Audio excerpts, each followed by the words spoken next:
ഓം നമഃ ശിവായ. ഞാൻ പ്രിയനന്ദ പ്രദീപ്. സമകാലിക സമൂഹം പലതരം പ്രശ്നങ്ങളിൽപ്പെട്ട് ഉഴലുകയാണ്.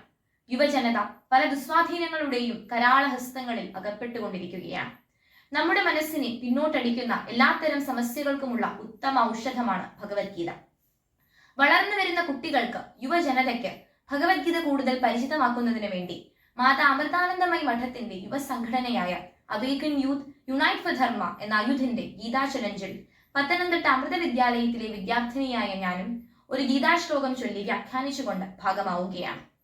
ഞാൻ ഇന്നിവിടെ ഉദ്ധരിച്ച് വ്യാഖ്യാനിക്കുന്നത് ഭഗവത്ഗീതയിലെ 6-ാം അധ്യായമായ ധ്യാനയോഗത്തിലെ 10-ാം ശ്ലോകമാണ്.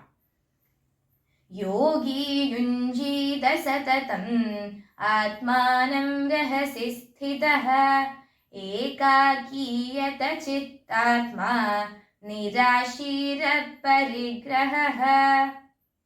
ആത്മീയമായ എല്ലാ അറിവിന്റെയും സത്തയാണ് ഈശ്വരഭക്തി. ഈശ്വരഭക്തിയുടെ ശാസ്ത്രത്തെക്കുറിച്ച് ഭഗവത്ഗീതയിൽ ഭഗവാൻ പ്രതിപാദിക്കുന്നു. ധ്യാനത്തിന്റെ മഹത്വത്തെക്കുറിച്ച് പ്രതിപാദിക്കുന്ന ഭഗവത്ഗീതയിലെ 6-ാം അധ്യായമായ ധ്യാനയോഗത്തിലെ 10-ാം ശ്ലോകമാണ് പ്രസ്തുതം. യോഗാവസ്ഥയിലുള്ള ഒരു സാധകൻ തന്റെ മനസ്സ്, ശരീരം, ആത്മാവ് എന്നിവയെ ഏകാന്തമായ ഒരു സ്ഥലത്ത് ഒറ്റയ്ക്ക് വസിച്ച് നിയന്ത്രിക്കണം. മമതാബോധമോ ആഗ്രഹമോ പാടില്ല. ഒരു സാധകന്റെ ലക്ഷണങ്ങളെക്കുറിച്ച്, സവിശേഷതകളെക്കുറിച്ച് പറഞ്ഞ ശേഷം ഭഗവാൻ ശ്രീകൃഷ്ണൻ അതിനുവേണ്ട തയ്യാറെടുപ്പുകളെ കുറിച്ച് പറയുന്നു. യോഗ പരിശീലനത്തിന്റെ പ്രാരംഭ ദശയിൽ നമ്മുടെ മനസ്സിനെ പൂർണ്ണമായി നിയന്ത്രിക്കുവാൻ നാം ശീലിക്കണം. ബാഹ്യമായ ഒരു വിഷയങ്ങളും നമ്മുടെ മനസ്സിനെ, നമ്മുടെ ഇന്ദ്രിയങ്ങളെ ആകർഷിക്കാതെ നാം ശ്രദ്ധിക്കണം. ഏതൊരു മേഖലയിലും വൈദഗ്ധ്യം നേടുന്നതിന് പരിശീലനം ആവശ്യമാണ്. ഒരു ഒളിമ്പിക്സ് ചാമ്പ്യൻ കേവലം ആഴ്ചയിൽ ഒരിക്കൽ മാത്രം പരിശീലനം നടത്തുന്ന വ്യക്തിയല്ല. എല്ലാ ദിവസവും മണിക്കൂറുകളോളം പരിശീലനം നടത്തുന്ന ഒരാൾക്ക് മാത്രമേ ഒളിമ്പിക്സിൽ വിജയം കൈവരിക്കുവാൻ വേണ്ട വൈദഗ്ധ്യം നേടുവാൻ സാധിക്കുകയുള്ളൂ. അതുപോലെ ആത്മീയമായ വൈദഗ്ധ്യത്തിനും പരിശീലനം ആവശ്യമാണ്.